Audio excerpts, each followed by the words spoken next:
Adalah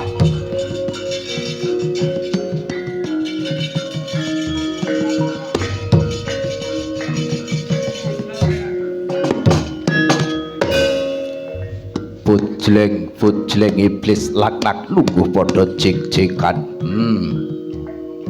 Hong tete kala ludra manik raja diwaku. Adalah wah, sawisa aku tapa ngrampe suwene 40 dina tlaga Madirda. Nemu wisik saka Sang Hyang Jagat Kirinata kelingan yen to iki titi wancine aku golek memangsan ning Arcapada. Wah, mula rika langgenaku isih eling apa kang didhawuhake dening Kanjeng Rama Pukulun Sang Hyang Jagat Kirinata. Menungsa sing kanggonan Sukerta ya kuwi diwenangake tak tadah para mangsa ya dadi panganku. Mula kang saka kuwi aku ora bakal pegat kapiyaret nyaring batin, bakal goleki menungsa kang nandhang Sukerta lan uga menungsa sing murang tata kang kabeh ku mau dadi candange ya Bajar Kala Bathara Kala ya kama salah ya jenenge ingsun. Ladalah mula kang saka kuwi ayo wadyabalaku saka Nuswa Kambana dina samengko tutna laku jantraku ana ing tanah Jawa upadi pamangsan kaya kang didhawuhake Rama Pukulun Bathara Guru.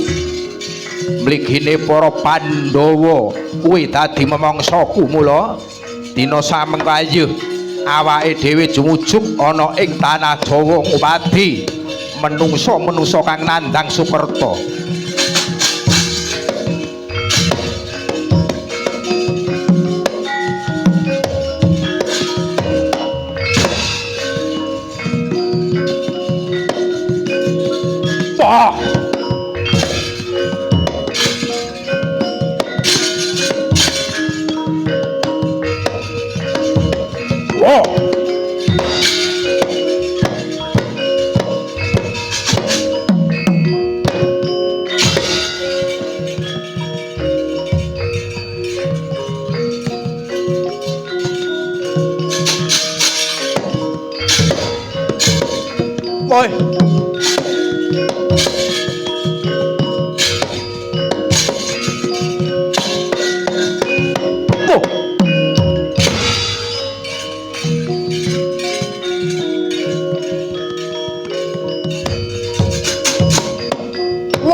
Wah, weh, yeay.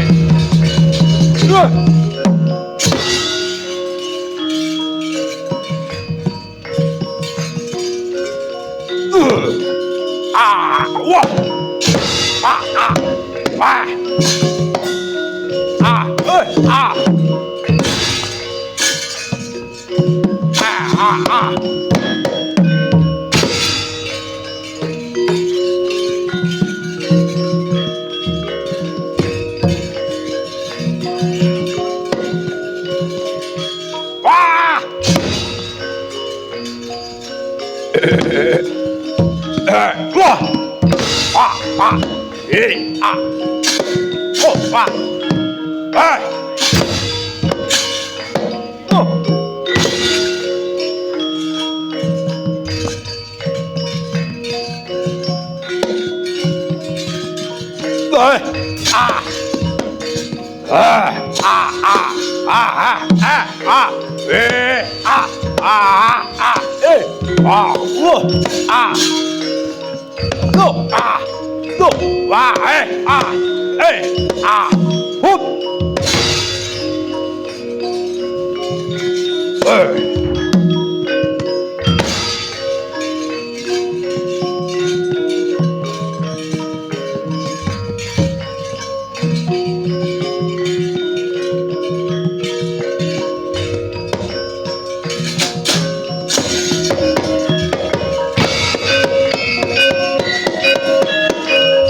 Yuan kanang sing tasih maweh bukta sawegung ing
Mangrengga ruming puri mangken tanpa siring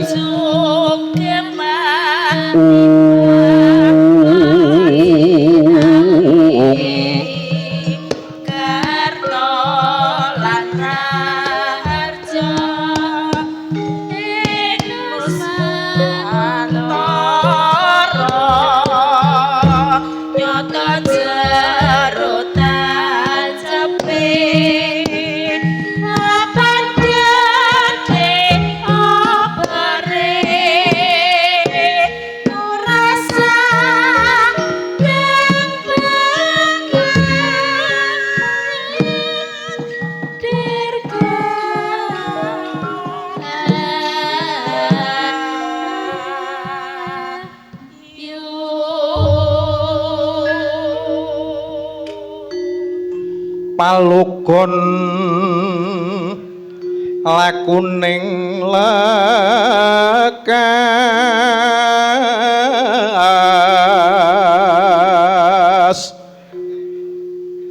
lukita linuting kitung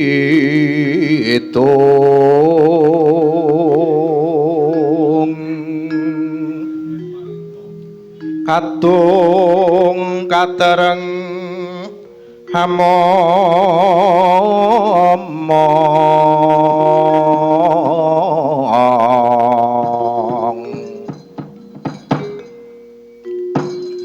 Nur wangkit Bapa Prabadurna sarawipun paduka jeung antika Bapa Prabadurna wonten setinggil negari Ngastina kula pun Duryudana ngaturaken kasegan para krami sarawipun jeung antika paduka Bapa para Bengawan Sukalima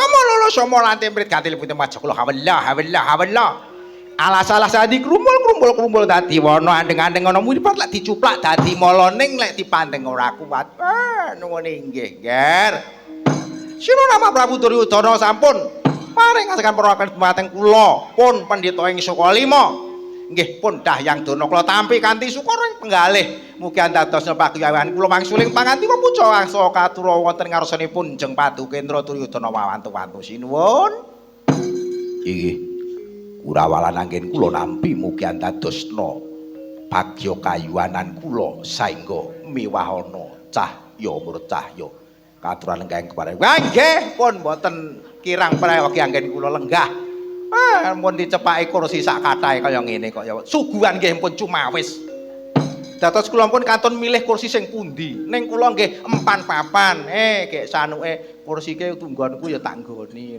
ngoten niku lho dadi empan papan niku wonten niku kula niku papanipun nggih wonten niki lah dicuni nggih pun wonten mriku ngoten Kartomarma nggih wonten wingking kula pun niku pun sak trepe ngoten dados kula pun mboten kirang prayogi yen kula mapan sowan wonten ngarsanipun Jeng Padukendra nggih sinuwun Prabu Duryudana inggih ngaturaken kuing panuwun sampun kersa nawuh nuhoni dawuh tinebelane nggih paduka menika menawi paring dawuh menika ibaratipun sabda nah kula menika pinangka paranpara menawi paduka menika suwijining nalindra gung pinethara paring sabda nimbali dumateng namung sak kula nggih menika paribasan wonten karepotan kados menapa kula nggih tetep nuhoni dawuh pangandikanipun paduka ngaten inggih ngaturaken panuwun paman Haryo ing kepatihan Haryo Suman padha becik swanmu ana ngarsa ingsun durung suwe inggih sinuwun nuwun inggih ngestaken dawuh sowan kula ngabiyantara wonten ngarsanipun sinuwun menika tansah pinaringan pagabas warasan kawilujengan pun kula niki namung derek menapa ingkang dados dawuhipun sinuwun menika dawuh sak klemah kula nggih nderek wong derajate kula niki nggih namung warang kananing nata niku ngibarate curiga menika paduka menika curigane menika kula warang kananipun namung damel pepaes pepantes menawi paduka paring dawuh kula nggih tetep sumela atur ngaten. Kula ngaturaken pangabdi kunjuk sanebipun padha sinuwun Duryudana. Iya paman wis tak wengku pribadi mula dina samengku. Ngaturke kuing panuwun parandene paman Harya Patih Sengkuni wis bisa hamengku. Praja negara Ngastina wis bisa ngemong adi-adiku para Kurawa. Adiku kang akeh cacahe kuwi mau mestine ora gampang yen to dinemong dening paman Patih Harya Sengkuni nyatane. Paman Patih Harya Sengkuni bisa mapanake pinangka wong tuwa, bisa memong adi-adiku sing kabeh kuwi duweni watak dhewe-dhewe. Nggih, pun kula niku pun apal. Kula mun niku pun dangu. Kula niku penggawe kula momong, ngoten. Momong Sata Kurawa niku pancen nggih pun pendamelan kula. Kula pun apal watak wantune Sata Kurawa niku. Mawarni-warni. Wonten ingkang mencla-mencle, wonten ingkang angel dikandhani, wonten ingkang kewanen, wonten ingkang pokoke maneka warna. Ning kula nggih sabar wong kula niki pamong. Kadang kandhani ngoten niku nggih sok malah maido. Paribasan para bocah cilik ngono yen to disuwuk ngono malah ngidoni. Nah niku lho. Ning kula niku nggih sabar mawon jer kula niku napa? Sedaya menika putra Nalendra Rama Paduka menika Sinun Prabu Dastarastra. Nggih kula nggih tetep ngomong. Angel kaya ngapa, awrat kaya ngapa, rewel kaya ngapa nggih tetep kula omong. Najan to sok mblenjani kula nggih tetep kula jak. Ngoten. Syukur saket Ibu Murung. Mula aku ngaturke panuwun banget jeneng ingsun bakal nampa ganjaran. Aduh sinuwun pun saparing ganjaran dumateng kula menika sampun tuwuk nampi ganjaripun saking sinuwun. Menawi nek kathah-kathah kula malah mboten kuwawi nampi, lah malah digeguyu dening para nayaka. Ya wis lungguh kapraya nggih, pun kula mapan wonten iki pun pas, ngoten. Kula mapanipun niku wonten kursi rodok nomor kalih, ngoten. Ngoten pun niki kula papanaken piyambak. Kartor marma wis tak dawuh. Becik swanmu ana ngarsaning sun dulun suwe. Nggih. Koko Prabu, swaning kula ngapiyantura ngarsanipun Koko Prabu. Tansah pinaringan kabakas warasan kararjan. Mboten namung kula ngaturaken sukeming pangabekti mugi ujug sandhapipun padha Koko Prabu Duryudana. Iya Karta marma wis tak tampa ora awet pangestuku tampanan. Inggih, ngestaken dawuh. Wangsul dumateng Bapa Pendurna. Bapa, wonten dawuh sinuwun. Dinten sakmangke wontenipun kula ngempalaken paduka miwah nayakaning praja bale kula kanthi hangrembak wontenipun pagebluk ingkang mapan wonten ing negari Ngastina menika paduka sampun nyumerapi. Ing nyatane sedaya menika sami kasempyok wontenipun pagebluk. Kathah para kawula kenging redu kenging dahuru kenging pagebluk nanging wonten ingkang bebarung sinang kula nampi wangsit saking dewa menawi badhe nuruhaken wujudipun nugraha kangge anyirep kang punang dahuru wonten ing arcapada ingkang wujud wahyu katentreman. Pramila menika dinten sakmangke kados pundi kula saged nampi kanugrahan menika kula nyuwun eguh pertikel saha dawuhipun Bapa Pendhita Durna pinangka paranpara pinangka pendhita ingkang sampun butas kawuhe wonten ing negari Ngastina kados pundi. Nggih sinuwun. Lho somolala solomantri prit gantil pundi maca kula nggih. Babakan pagebluk Mayangkara menika mun dipun kalih sanget-sanget krana menapa? Menika pancenipun sampun jangkaning kodrat krana ingkang nemahi riredulan dahuru menika mboten ngemongaken negari Ngastina nanging nggih negari Ngamarta Dwarawati Mandura lan negari lintu-lintunipun ugi sami kenging pagebluk menika. Dados pancen menika sampun jangkaning jagat jangkaning kodrat. Nggih sedaya lampah niku dipun tampi krana napa? Numine jagat niku nyakra manggilingan. Wong susah niku mboten slaminipun, wong bungah niku mboten slaminipun. Ngaten. Wonten susah wonten bungah. Kala mangsa menika paduka menika nampi nugraha, kala mangsa nggih nampi kasusahan kados mekaten. Niku pun wajar. mun anggene manungsa lumrah pinangka titahe Ngabathara. Menawi paduka menika sampun lila lega indriya, kula pitados menawi nampi kahanan kang kados mekaten menika nggih boten dipun penggalih kanthi sanget-sanget. Namung babakan wujudipun nugraha menika nggih pancen leres kangge anyir kang punang dahuru wujud pagebluk menika dewa badhe nurunaken nugraha wahyu kangge nentremaken swasana. Namung kemawon ngaten sinuwun kados pundi. Wahyu menika biasanipun milih jalma ngaten. Dados jalma pinilih ingkang kersa tarak prihatin. Ingkang kersa tarak brata amesu tapa menika ingkang kala mangsa menika saged kajodhoan tumurun wahyu. Dados menawi paduka saged nindakaken wujuding satriya amesu tapa tarak brata tansah prihatos sabenditanipun menika tertamtu tetep badhe kajodhoan wujuding wahyu. Nanging menawi paduka menika mboten saged cegah dahar kelawan guling, menika nyuwun sewu menika wahyu mboten saged cumondhok wonten ing negari Ngastina. Walah mekaten. Inggih. Dados wahyu menika milih jalma. Wahyu menika menawi dipun tumbas kalian arta menika napa niku kenging. Lah niku mboten kenging. Lah niku. Wahyu kok dituku karo dhuwit iki ora kenek. Wong iki zamane efisiensi kok pangarep niku karo dhuwit itu. Ngono. Mboten kenging.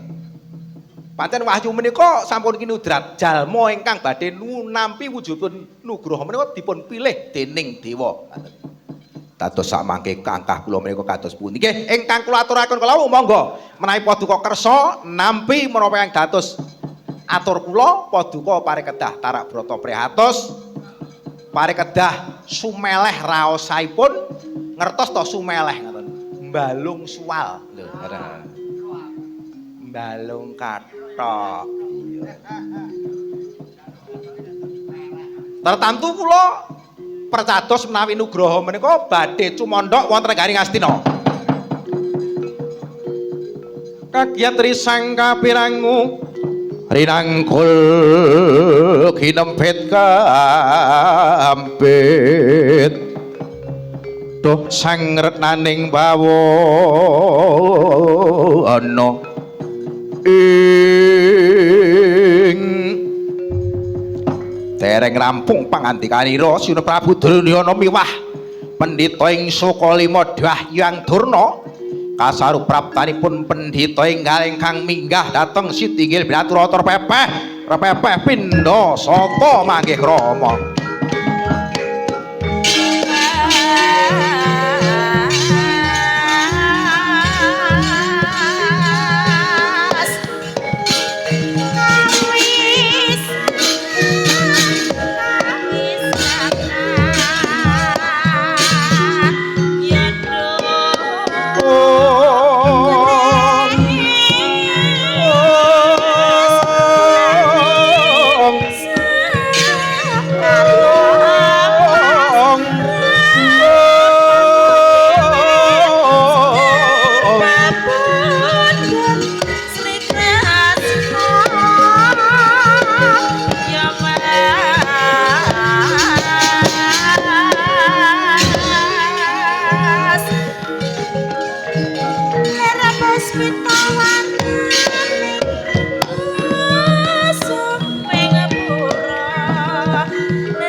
Nuwun sewu sinuwun pangapunten ingkang agung paripaksa kula nyaruwuwus wawan pangandikanipun paduka kaliyan para nayakaning praja miwah para brahmana.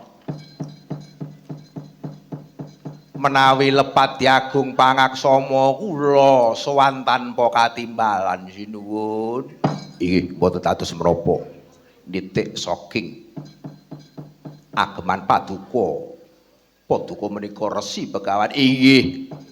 Sudhe ingkang mastani kula menika Begawan Dewantaka mijil saking kula saking pertapan awu-awu langit. Welatalah. Lajeng rawuhipun paduka dhateng negari Ngastina. Kula nedheng-nedhenge nindakaken tapa ngrame jer jagat menika katingal bosah baseh wontenipun pagebluk Mayangkara. Wah. Anggen kula mideri jagat ngangklang bawana kula nyawang teja mantresak sada lanang kula jujuk cahya menika saking negari Ngastina. Kula wonten sowan mriki krana wontenipun cahya menika jebul negari Ngastina nggih ketaman dahuru, ketaman pagebluk kados dene negari-negari lintunipun inggih kepara nyata. Lan iki ingkang dipun rembak kalian para nayakaning praja kalian para pendhita. Anyarengi wontenipun pagebluk menika wonten ingkang bebarung sinang. Inggih menika tumuruning wahyu katentreman badhe anyirep kang punang kabegluk. Menika dipun rembuk kados pundi sarananipun supados saged kacondhokan wahyu tumuju dhateng negari Ngastina. Lah, dalah menika gampil. Lho, gampil kados pundi? Mongko Bapa Pandura menika sampun dawuhaken menawi wahyu menika milih jalma. Jalma ingkang limpat kawruhipun gentur tapane menika saged kacondhokan wahyu. Lah paduka ngastani gampil menika kados pundi liripun? Jenengan niku jaman niku pun benten. Lek riyen wahyu niku pancen kedah milih jalma sinten ingkang badhe amesu tapa umpamane tapa ngebleng suwene 40 dina. Lah niku lek riyen ngerawat suwine 21 dina. Lah niku riyen ngoten. Tapa ngalong suwene 40 dina. Mboten cecaketan kalian wanita suwene 3 sasi. Iya. Wis ora betah lek saiki.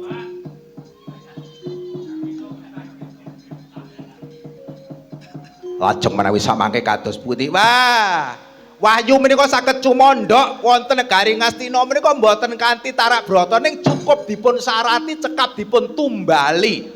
Saratipun menapa tumbalipun menapa pulih paring dawuh. Wah, jenengan niku gampil. Wonten lampah napa mawon niku wahyu lak cumandhak dhateng negari Ngamarta to. Nggih, leres. Merga napa?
Mboten dados menapa ingkang baku menika raosipun.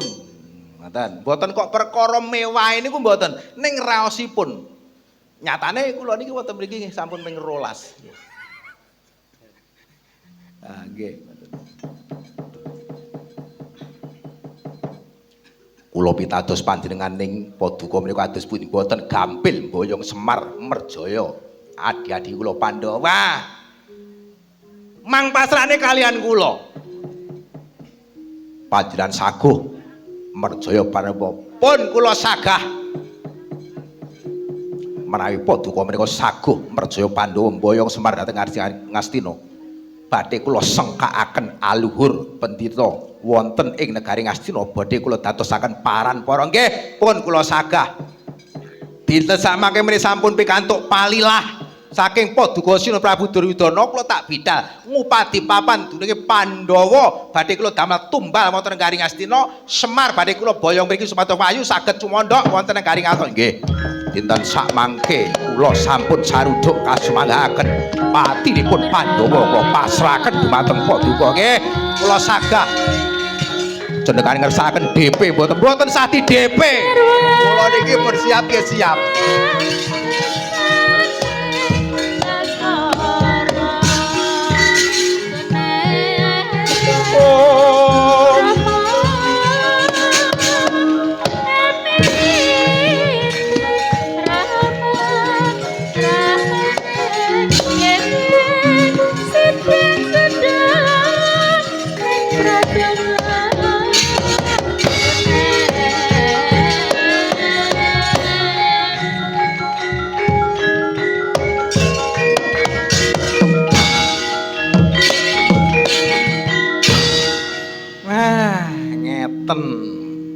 Kula jan cocok ngeten iki ngoten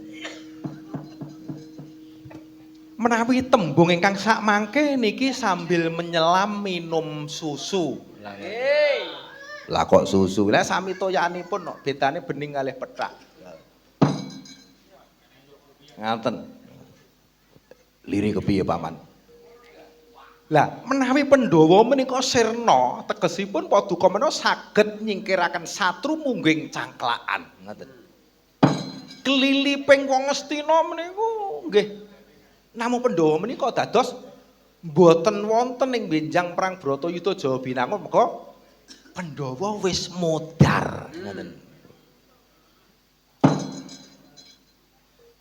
Lah kuwi lek pendhita kuwi mau saguh lan bisa merjaya para Pandhawa. Ngene. Kakang Kumbayana mbok aja pesimis lho. Ngerti apa ora pesimis? Ngono. Wong iki kudu bisa mulat sarira hang rasa wani. Wis mbuh gaene enek pendhita tawa-tawa wong nyatane rawuh ya ora ditimbali. Budal nyambut gawe mateni Semar mateni Pandhawa mboyong Semar. Budal-budal dhewe teka-teka dhewe nggawa debok dhewe padahal ora dingehi DP lho. Ngono ya budal. Lho. Kula percaya kalian pendhita niku wau. Ngoten. Lek Semar menika saged kaboyong dhateng Ngastina, momong para Kurawa, Semar niku dewa pangawak manusa, Jawata ngejawantah, sinten ingkang kacondhokan Semar dadine mesti mulya. Ngoten. Padha karo dalang, dalang kuwi lek kacondhokan gareng niku mesti mulya lho.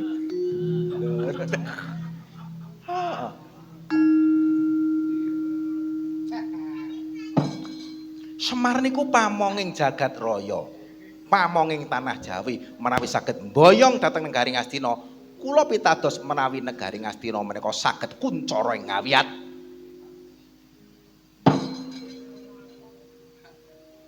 Aku manut apa kang dadi ature Paman Patih Harusengkuni. Wah, lole kula sampun ngemutaken lho sinuwun. Kula sampun ngemutaken lek pun wonten napa-napa ampun nyalani kula. Mboten. Pun iki tangget jawab kula, pun jenengan ora usah melu cawe-cawe perkara niki. Sing penting ben sasi jenengan pun bayaran saking negari Ngastina lampun. Oh, lole. Sama lantle. Paman, yen pancen kowe mangkono, awat-awat ana pendhita kuwi nyata bakal midana Pandhawa apa mung awu-awu nggih. Kula menika sampun ngestaken dawuh. Nggo Wadyabala sacupu nggih ngestaken dawuh. Kula badhe ngawat-ngawati pendhita. Kula dombani saking katebian tindak pundi purukipun. Lah ngoten. Mengke purukipun menika dhateng negari Ngamarta napa dhateng Bolo niku kula awasane ngoten. Pun kula sagah kalih para anak-anak Sata Kurawa. Nggih, kula pasrahaken dumateng Paduka. Kartomarma nggih ngestaken dawuh. Bubarna Kang Bantung Seba ingsun arsa kundur ngedaton. Pepanggane iki wis tak bubarake. Ayo padha mbebayang kari.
Happy